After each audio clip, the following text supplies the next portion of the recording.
국가의 위기 상황에도 민주당은 22대 국회 6개월 내내 입법으로 방탄하고 탄핵으로 보복하고 특검으로 겁박하고 예산으로 목줄을 조이며 정부를 끝도 없이 흔들고 국정을 마비시키고 국헌을 유린했습니다.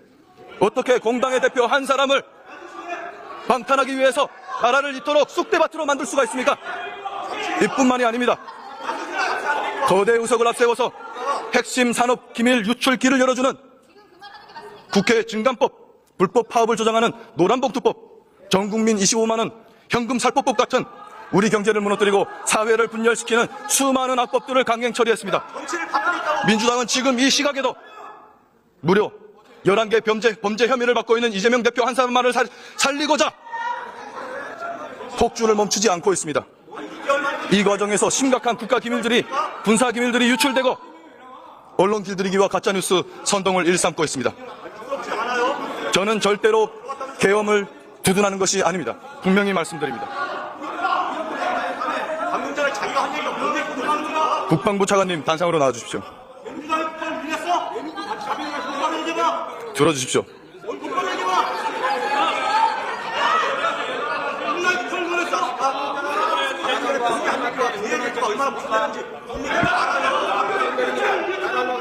차관님, 최근 비상계엄 관련해서 국방위 현안 질의 중에 전투통제실 위치와 내부 구조, 의원님들, 수방사 비원 벙커 정보, 의원님들 질의 좀 할 수 있게 드론사의 드론 보유 수량 이전까지 수많은 중대한 군사기밀 정보들이 생중계로 유출됐습니다.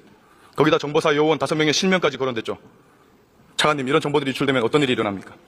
예, 답변 과정에서 중요한 군사 정보들이 유출되는 것은 저희들이 여러 가지 안보상에서 심대한 위협이 된다고 생각합니다. 신원이 노출된 요원들 같은 경우에는 작전에서 더 이상 작전을 수행하지 못할 수도 있지 않겠습니까?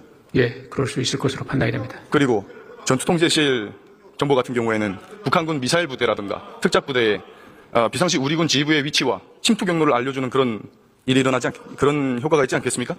예, 중요한 임무를 수행하는 인원들입니다. 게다가 민주당은 우리나라가 탄저군 공격에 취약하다는 정보까지 공개했습니다. 북한에 대놓고 우리의 취약점을 공개한 겁니다. 이번 군사기밀 유출 사태는 군과 국회가 모두 엄중하게 받아들여야 됩니다. 몰랐다면 무지한 거고 알고도 그랬다면은 기밀 정보를 적국에 갖다 바치는 행위나 마찬가지입니다. 국방위는 앞으로 질의 내용에 따라서 비공개 보고를 할 수 있도록 조치해 주실 것을 강력 건의드립니다. 네, 알겠습니다. 한독수 국무총리님 단상으로 나와주시기 바랍니다. 지난 11월 6일에 민주노총 간부들이 1심에서 중형 15년을 선고받았습니다. 혐의가 뭔지 알고 계십니까? 간첩죄였습니다. 21세기 대한민국에 실제 간첩이 존재했습니다. 그것도 민주노총 핵심 간부가 북한 정권의 하수인 노릇을 한 것입니다. 이들은 2018년부터 4년간 총 102차례에 걸쳐서 북한 정권과 지령을 주고받았습니다. 청와대와 미군기지 같은 군사정보들을 입수하고 이태원 참사를 세월호 사건처럼 촛불 시위 투쟁을 추진하라는 것이었습니다. 총리님, 이 정도면 파렴치한 종북 반국가 세력 아닙니까? 간첩을 두둔하는 겁니까 지금? 총리님, 우리나라에서 압력하는 이 간첩들, 이들뿐만이 아닐 것입니다. 이들을 잡아내는 역할은 누가 합니까?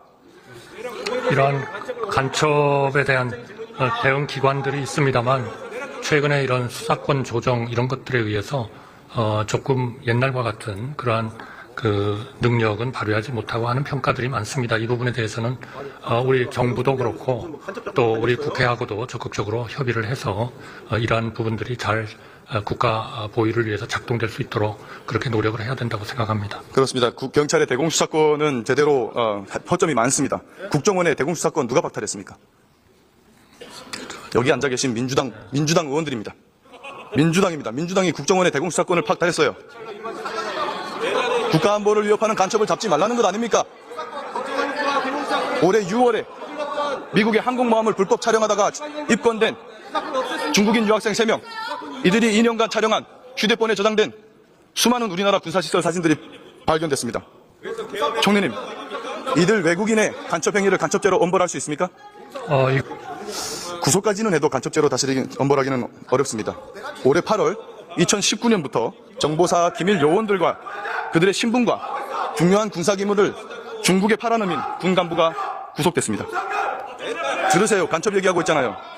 북한이 아닌 중국 같은 외국에 우리 군사기밀 정보들을 유출한 사람들을 간첩죄로 엄벌할 수 있습니까? 네, 그래서 이 간첩죄 조항을 개정하려 했던 겁니다. 이것도 누가 맡고 있습니까? 네. 이것도 누가 맡고 있습니까? 민주당입니다. 민주당은 내란을 막았습니다. 빨리 통과시키기 바랍니다. 총리님, 그리고 최근 감사원장이 탄핵당했습니다. 도대체 무슨 잘못을 했길래 탄핵당해야 됐습니까?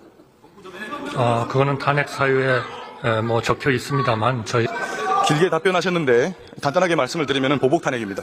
문재인 정부 시절에 벌인 집값 통계 조작, 국가 채무 비율 조작, 서해 공무원 피살 사건 은폐, 사드 기밀 유치를 감사했기 때문에 보복 탄핵당한 겁니다. 지난 2월에 사상 초유의 대법원 전산망 해킹 사건이 발생했습니다. 헌법상 독립기관이라고 수사당국에 신고하지 않아서 피해를 키웠습니다. 정확한 피해 규모조차 추산할 수가 없습니다. 선관위도 성역이 될 수 없습니다. 선관위가 떳떳하다면 전체 시스템에 대한 보안 점검에 마땅히 응해야 될 것입니다. 총리님, 그리고 이번 계엄 사태 관련해서 민주당은 지상파 3사뿐만 아니라 민영방송인 종편 4사, 보도채널 2사에게까지 계엄 당일 메인뉴스 큐시트랑 제목을 비롯한 언론 보도 내역 일체 자료를 요구한 바 있습니다. 이런 사실 알고 계셨습니까? 명백한 언론 간섭이자 방송사 길들이기입니다. 심지어 오늘 가방위에는 비상계엄 관련 KBS 현안 질의를 열고 나서 시대 선동꾼 김어준 씨를 불렀습니다. 확인되지도 않은 가짜뉴스를 생중계했습니다. 암살조가 있었고 체포돼 이송되는 여당 대표를 사살한다. 그리고 이걸 북한 소행으로 꾸미려 했다. 이런 말 같지도 않은 가짜뉴스를 생중계했습니다. 이곳 국회에서 이를 제지하지 않고 국무위원 자서까지 내준 가방위는 국회의 품격을 심각하게 훼손했습니다. 총리님, 민주당의 이런 행태 어떻게 생각하십니까?